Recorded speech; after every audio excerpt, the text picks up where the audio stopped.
bonjour tout le monde, merci de nous avoir rejoints pour cette session. On va commencer par se présenter. Donc moi-même, Jean-Mathieu Guérin, société OpenText. J'ai un passé de développeur, un passé de testeur, un passé de consultant en service et aujourd'hui au sein de OpenText en tant que consultant en solutions et une petite spécialité plus ample connaissance en tant que practice lead sur les sujets de performance applicative. Et Olivier. Donc Olivier Félis, chez OpenText, tout comme Jean-Mathieu, Solution Consultant. Moi j'ai un passé de 20 ans côté delivery dans des ESN sur des projets au départ TMA développement, puis très vite dans la qualité, tout ce qui va être automatisation, industrialisation des processus de test, déploiement de plateformes outillées, etc. Donc gros vécu sur le terrain avec des mises en place. Avant de commencer, juste parce que certains jeunes m'ont fait un peu peur, est-ce que tout le monde a la référence de Sarah Connor ou est-ce qu'il faut que j'explique? Merci de me rassurer. Tu peux passer au slide suivant.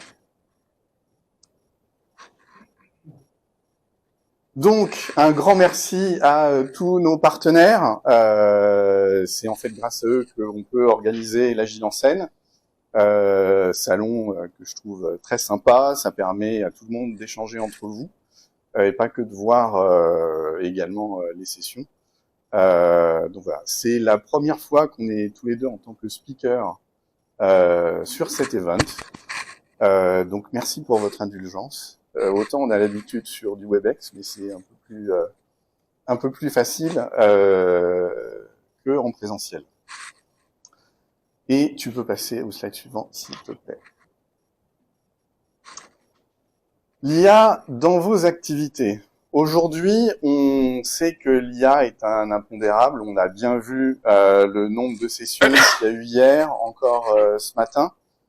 À main levée, est-ce que vous pouvez me dire si vous utilisez l'IA dans vos activités professionnelles? Une énorme majorité. Plutôt de l'IA professionnelle, donc qui est vraiment développée et accessible que par vous, pour vous, vos métiers, ou aussi de l'IA publique, ou que de l'IA publique. Les deux? Alors, qui les deux? Les deux quand même pas mal. Et que public? Ok. Et vous utilisez cette IA pour des tâches plutôt créatives, plutôt... qu'est-ce que je peux dire d'autre? Analyse de contenu, ce genre de choses-là. Tout. Ou récréatif. Ou récréatif. Et du coup, pour le pro, c'est un petit peu de tout. Ouais. Ok. Nous, ce qu'on voit depuis quelques temps, on a pas mal de retours. On est là à Agile en scène, mais on est très présent évidemment dans la communauté de test. On discute beaucoup avec nos clients. Il y a un des commentaires qui revient souvent, et pour être transparent, parfois aussi, on peut se poser la question. C'était une des questions ce matin de la superbe keynote.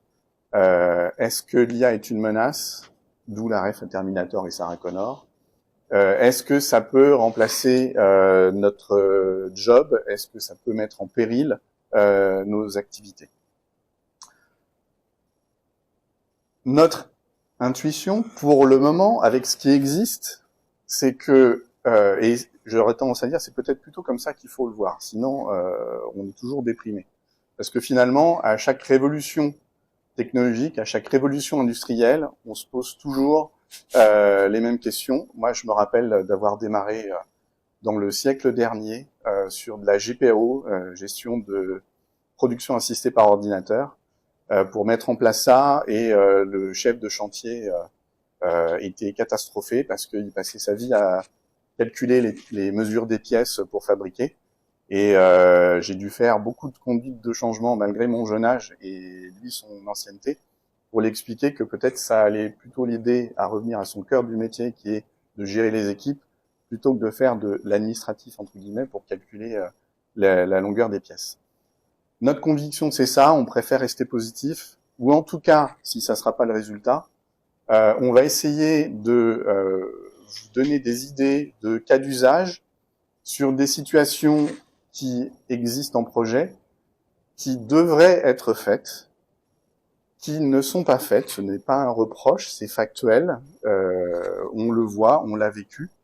Et du coup, c'est comment l'IA peut aider à pallier ces manques et à faire progresser à la fois le projet et l'équipe. Alors effectivement, ensemble, on va essayer de se promener au fur et à mesure dans les différentes étapes d'un cycle classique de développement, en particulier sur des développements agiles, et on va rester sur un périmètre logiciel. On va pas s'intéresser à la construction de pièces mécaniques. Mais l'IA, ça débride l'imagination, donc on peut penser à énormément de cas d'usage. Bien sûr, le temps étant limité, on va ne donner que quelques illustrations et on sera très content de partager avec vous après sur vos propres expérimentations, sur vos propres idées, bien volontiers. Alors, on va dérouler toutes les grandes étapes, hein, et donc tout naturellement, tout commence par une phase de préparation, hein, c'est-à-dire quelle est la définition du à faire, hein, qu'est-ce qu'on veut concevoir comme produit, et on se rend compte que il y a des pratiques où il y a des biais qui peuvent impacter la qualité de la documentation. Oui. Ouais. Alors, ça va être quoi, hein? Ça va être, par exemple, l'agilité. Ça fait la promotion de la rapidité, hein, de l'itération. Donc, quelque part, laisser un petit peu la documentation ou l'explication au second plan. Il y a ce paradigme de dire un produit fonctionnel opérationnel d'abord et puis la documentation après, qu'on traduit souvent par bon, pas besoin de documentation. Voilà. C'est un biais, c'est un travers. On peut aussi être confronté dans les pratiques à des problèmes de standardisation, on va dire. C'est que chacun va faire les choses un petit peu à sa sauce, hein, va rédiger à sa manière avec ses propres ses propres habitudes, hein, donc une perte de cohérence, hein, d'ensemble et une perte de lisibilité de l'ensemble du patrimoine ou de la chose à faire. On va constater aussi des biais, on va appeler des biais de confirmation, donc une tendance pour les intervenants, les acteurs à n'écrire, ne mettre sur le papier que ce que eux ont entériné, ce que eux ont validé comme étant la chose à faire, et à ausculter les alternatives ou les échecs, je vais appeler les échecs, ou les choses à ne pas faire, qui peuvent être aussi importantes à décrire pour éviter de tomber dans les choses trappes quand on est dans le rush du développement et du déploiement. Enfin, bien sûr, encore une fois, l'agilité, c'est le temps, c'est la pression sur le temps. Hein, donc, on a peu de temps pour approfondir les docs, il faut trouver la balance. C'est souvent la problématique. Alors, on peut trouver des solutions, des moyens d'améliorer la qualité documentaire par des pratiques, on va dire, manuelles. Hein. Mettre la documentation comme critère du done, hein, critère de complétion, hein, de l'activité. On peut définir des templates qui seront partagés. On peut mettre en place des revues de pairs ou carrément des sprints dédiés à la revue de documentaire. Mais tout ça, ça peut être long, ça peut être fastidieux, on n'a peut-être pas envie de le faire, on ne sait pas où est le référentiel de bonne pratique. Bref, c'est là non plus pas garanti, ça va prendre dans tous les cas du temps et de l'énergie. Alors c'est là où l'IA va pouvoir nous aider, par exemple, sur des questions de reformulation des features, des user stories, voilà, en suivant des guidelines, un glossaire de définition du métier, par exemple, en construisant des checklists intelligentes. Est-ce que j'ai bien ma structure de description est correcte? Est-ce que j'ai bien donné tel et tel critère d'évaluation? Par exemple, elle va aussi nous aider à faire des résumés, des synthèses, voire à produire des documentations utilisateurs ou des documentations produits à partir de la description de mes features, hein, ce qui est vraiment un accélérateur, et nous aider à détecter des incohérences ou des oublis. Alors, on voulait illustrer sur un petit exemple. Alors, c'est peut-être le seul prompt un peu dense que vous allez voir dans la présentation. Il y en aura peut-être un autre, je ne sais plus. Mais enfin, un rappel de bonne pratique, hein, quand on travaille sur des prompts, il faut toujours donner un contexte, un objectif, des instructions et des guides. Alors l'illustration ici, on cherche à évaluer finalement si une user story est bien définie en respectant des critères des pratiques Scrum et XP, hein, les critères Invest, savoir est-ce que ce qu'on a décrit est testable, est suffisamment petit, est-ce que ça apporte vraiment de la valeur, etc. Donc l'IA peut nous aider à avoir cette notation finalement, et très rapidement, quand on a une backlog qui devient rapidement assez grosse, on peut avoir cette notation, et donc moi en tant que PO, me focaliser sur celles qui ont les moins bonnes notes et rentrer dans un cycle d'amélioration très rapidement sans devoir fastidieusement lire trop de documentation. Alors, on a un contenu, on a une backlog, notre projet vit, la backlog va grossir. La backlog va grossir, bien sûr, pendant les itérations. Et un des risques, c'est une difficulté à maintenir la cohérence de la backlog, hein. Par exemple, on peut avoir plusieurs squads qui vont travailler sur des user stories similaires et peut-être certainement dans des contextes différents. Donc, on va quelque part créer des doublons, générer de la redondance dans notre backlog. Là encore, on disait chaque individu a ses spécificités, les différentes équipes ont leurs pratiques. On va avoir des terminologies qui vont être variables, qui peuvent des terminologies changeantes, hein, pour décrire la même chose, mais de façon différente. À la lecture manuelle, ça peut être compliqué aussi de faire le distinguo et se dire, mais en fait, on parle de la même chose, parce que c'est décrit de façon différente. On peut aussi avoir des problèmes plus autour des histoires de chevauchement. On a des user stories qui peut-être vont être trop larges, donc se recouvrir avec une autre user story. Voilà, donc des effets de superposition ou de mauvais découpage. Ce qui rejoint aussi la problématique d'indépendance, on voyait dans les critères Invest. Faut que les éléments de backlog soient indépendants.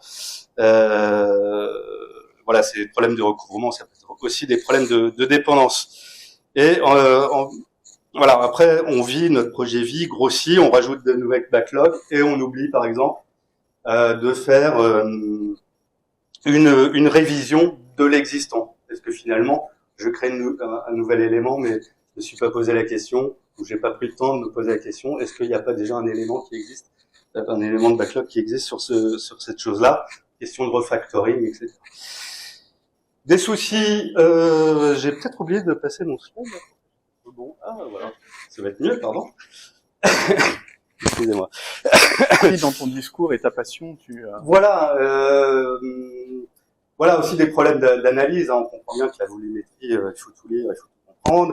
Et de gouvernance, on peut avoir des backlogs qui vont être partagés par plusieurs PO ou plusieurs squads, par exemple. Mais chacun va se focaliser sur son périmètre sans considérer la synchronisation ou la vue d'ensemble des petits copains.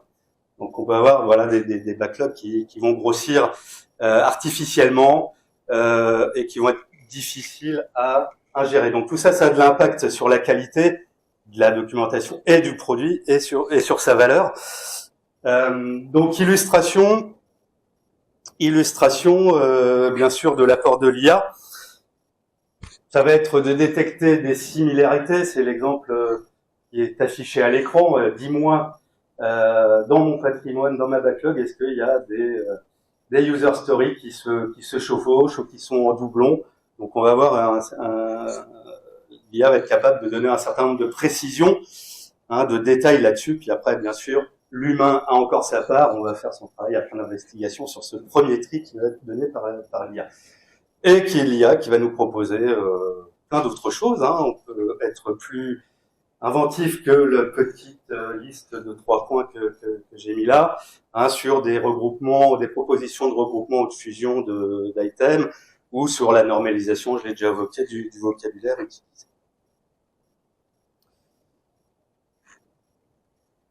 Là, on arrive sur la partie un peu testing.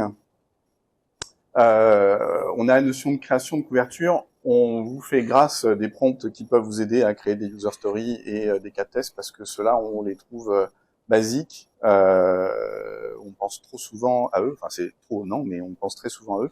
Et c'est très bien. Notre point, il est plus de se focaliser sur ce qui peut vous aider et sur les tâches qu'on devrait faire et qu'on oublie.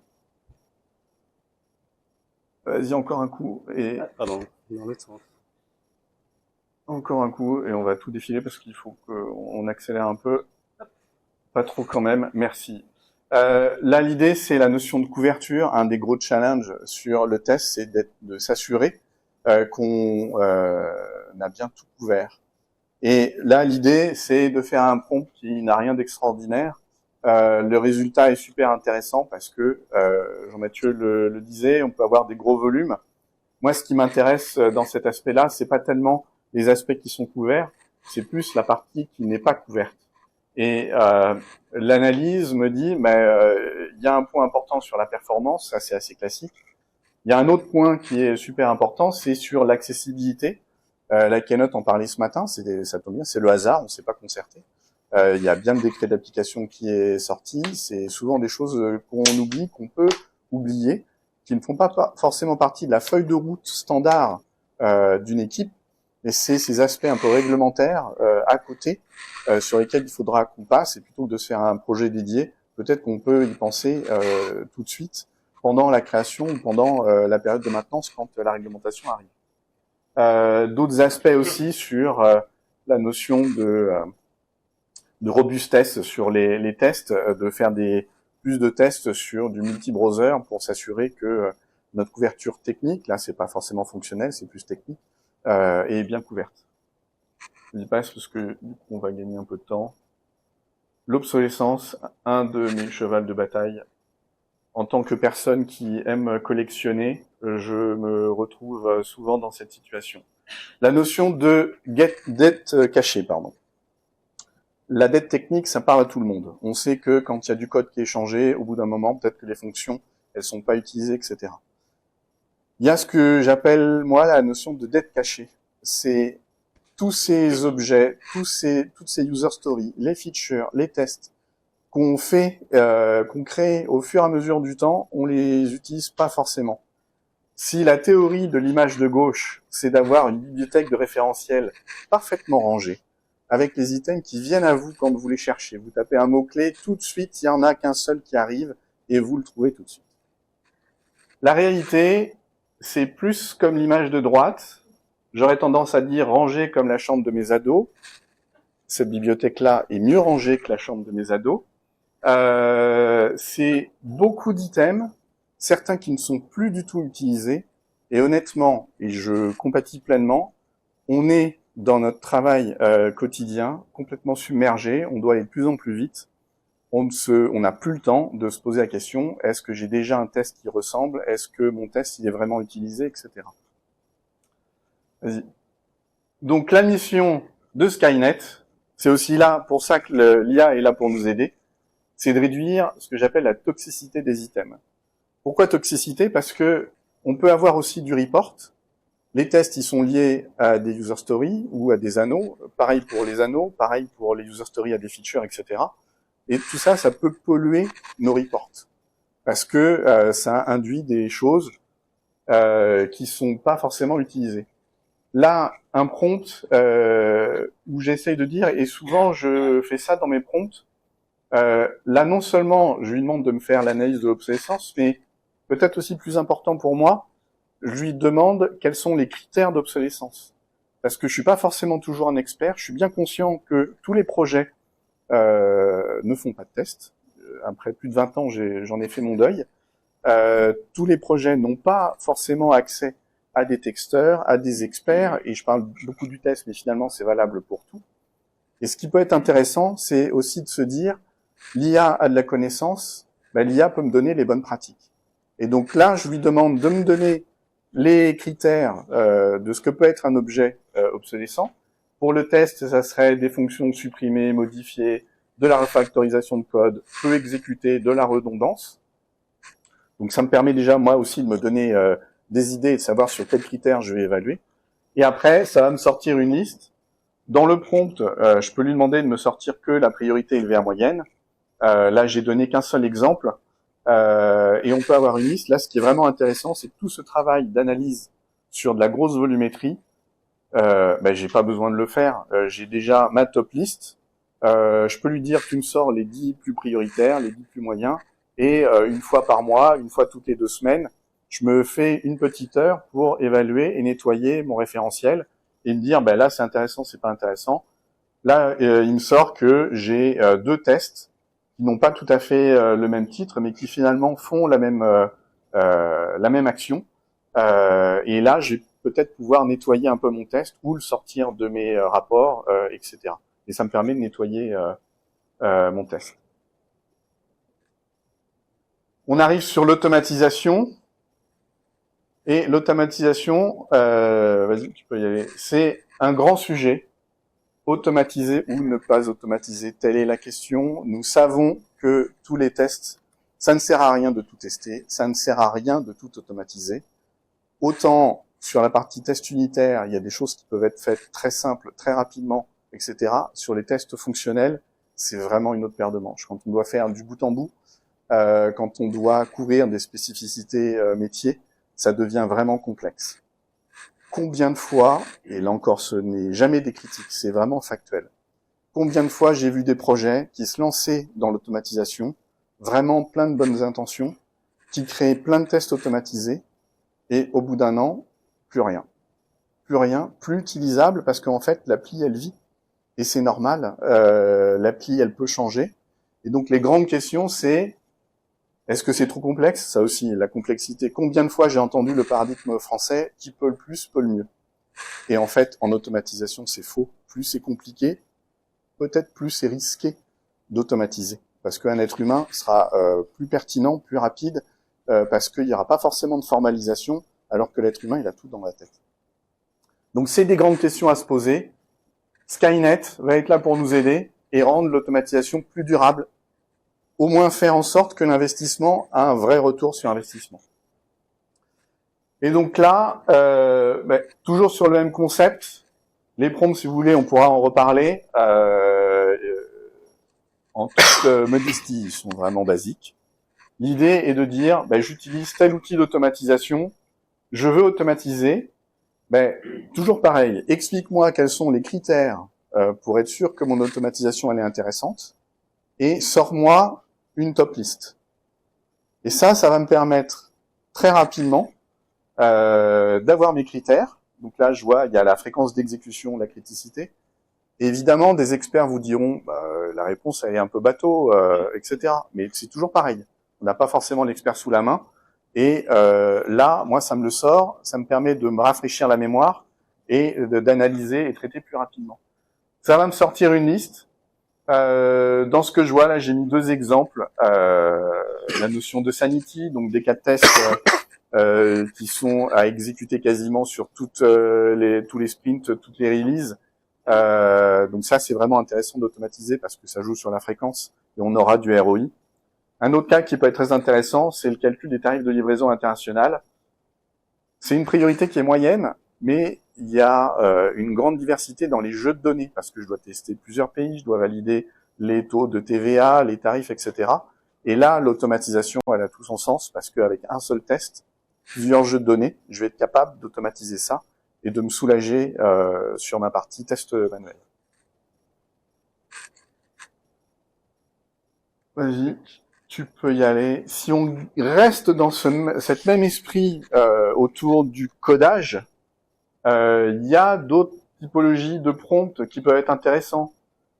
Sur la perf, sortir un prompt qui va m'aider à mesurer le temps de réponse de mes applis, de m'aider à résoudre les erreurs. Moi, je fais de temps en temps du codage. Comme ce matin, ça fait longtemps que j'ai pas codé.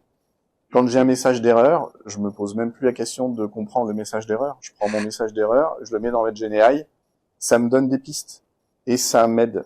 Ça va pas forcément réparer mon code parce que peut-être que le problème est bien plus grave.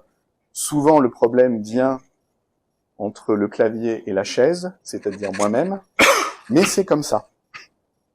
D'autres idées, l'optimisation des scripts, ça peut être fait et résumer les scénarios. Tout ça, ça peut être fait sur de l'automatisation, ça peut être fait sur des tests de perf. Ce qui m'intéresse dans le résumé sur le scénario, et finalement c'est aussi un peu notre sujet, les projets vivent, mais au-delà des projets qui vivent, les équipes elles tournent. Et combien de fois il y a de la connaissance métier, de la connaissance technique qui est dans le cerveau des humains, les gars partent, et tant mieux pour eux, ils font leur expérience, etc. Mais comme c'est pas formalisé, on perd. J'ai déjà vu des projets qui étaient en danger parce que l'expertise métier, elle était que dans la tête des gens. Les gens partent à la retraite, encore une fois, tant mieux pour eux. Les gens changent de projet, etc. Mais c'est perdu. Le résumé, ça peut être un très bon moyen pour un nouveau qui arrive, qui n'a pas forcément le contexte. L'analyse, l'IA, on sait qu'elle est forte pour résumer les choses. Et on peut lui dire, bah vas-y, résume-moi le script, l'intérêt de ce script, de ce code, etc. Et là, il faut qu'on avance au pas de course. On approche de la fin du cycle, en tout cas de la première itération du cycle. On va s'intéresser effectivement tout au long de la vie du projet. On génère beaucoup de données, beaucoup d'informations. Encore une fois, ça peut être compliqué, long, fastidieux de le faire manuellement. Et voilà, on va gérer des informations de pipeline, les statuts de pipeline, les résultats de tests. Voilà, plein de choses. Là, juste pour illustrer des cas d'usage, on parlait de l'automatisation, je pense que c'est un cas d'usage auquel on pense assez naturellement, assez facilement. Il y a un cas d'usage, pour moi, super intéressant, c'est autour du test de performance, où effectivement, il y a beaucoup de données à analyser. Il faut trouver l'aiguille dans la botte de foin. Il faut de l'expertise pour trouver les causes des problèmes de performance. L'IA va nous aider parce qu'elle est très forte à traiter, comme on l'a dit, de grosses volumétries de données, que ce soit en plus des données qui ont différentes structures, voire qui sont pas toujours structurées. Donc l'IA est très forte pour ça, pour nous donner la première vue d'ensemble de qu'est-ce qui s'est passé, comprendre les erreurs qui peuvent être nombreuses et me donner des pistes d'investigation pour rechercher les causes. Sur cette problématique d'analyse de données, également, qui n'a pas sué en se voyant assigner un incident critique client.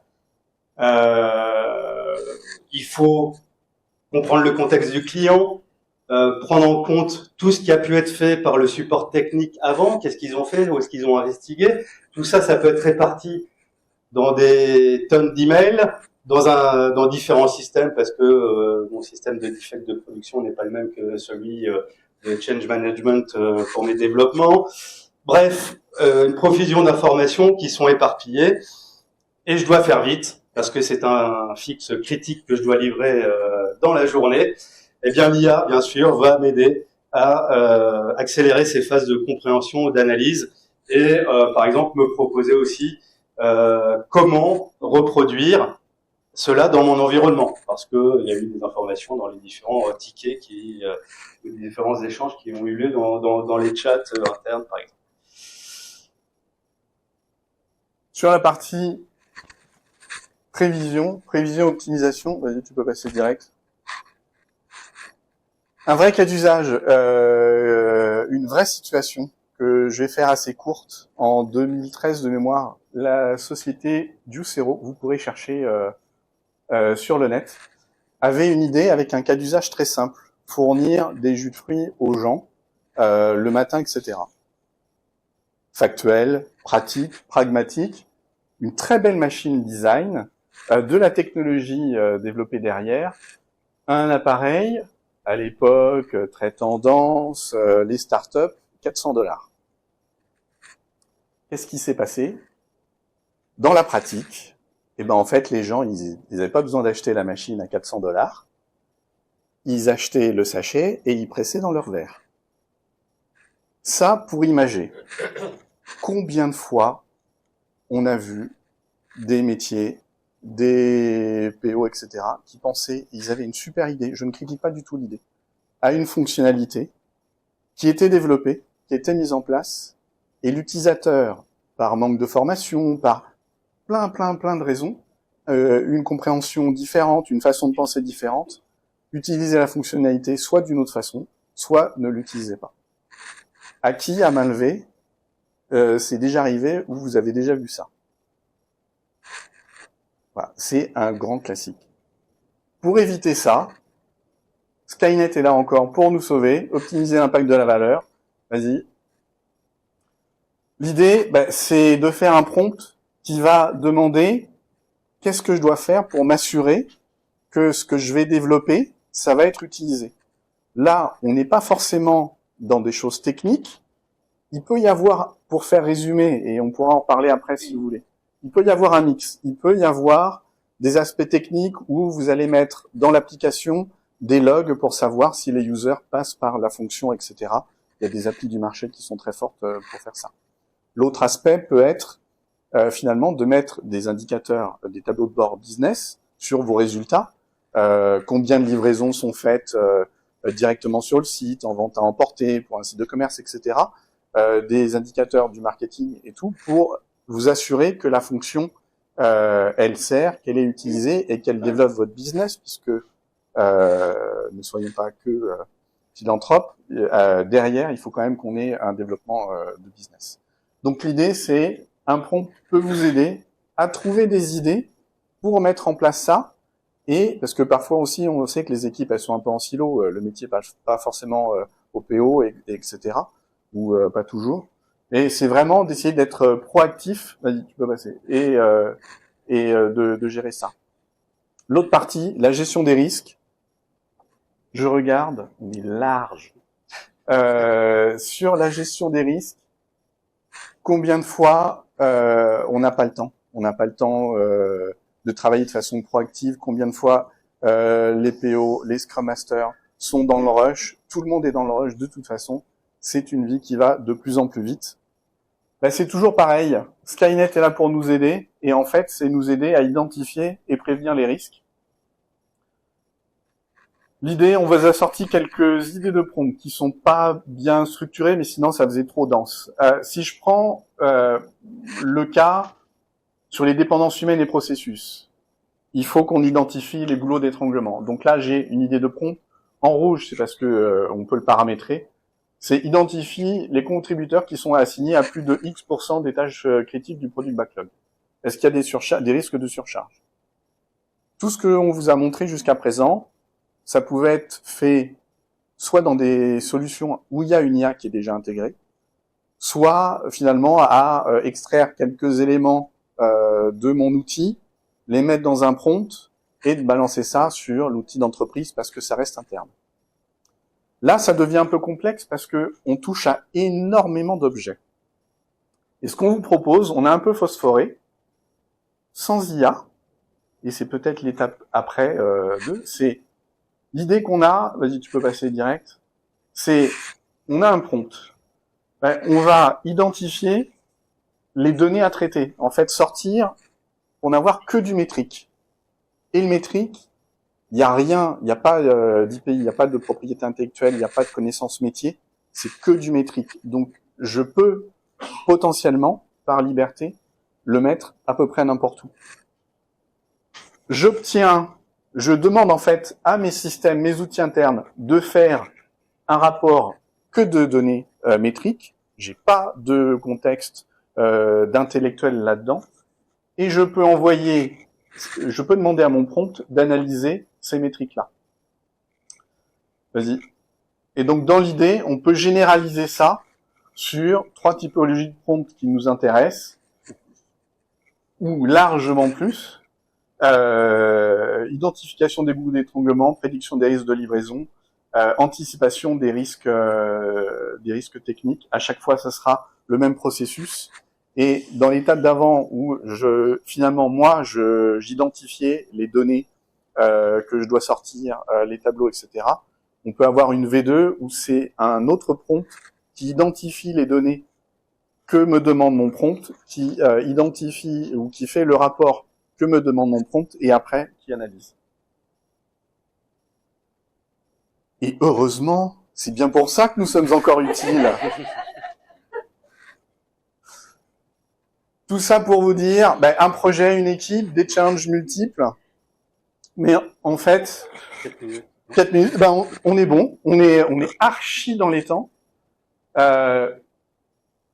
L'idée, vous le comprendrez, nous on veut vraiment voir ça de façon très positive, d'une aide.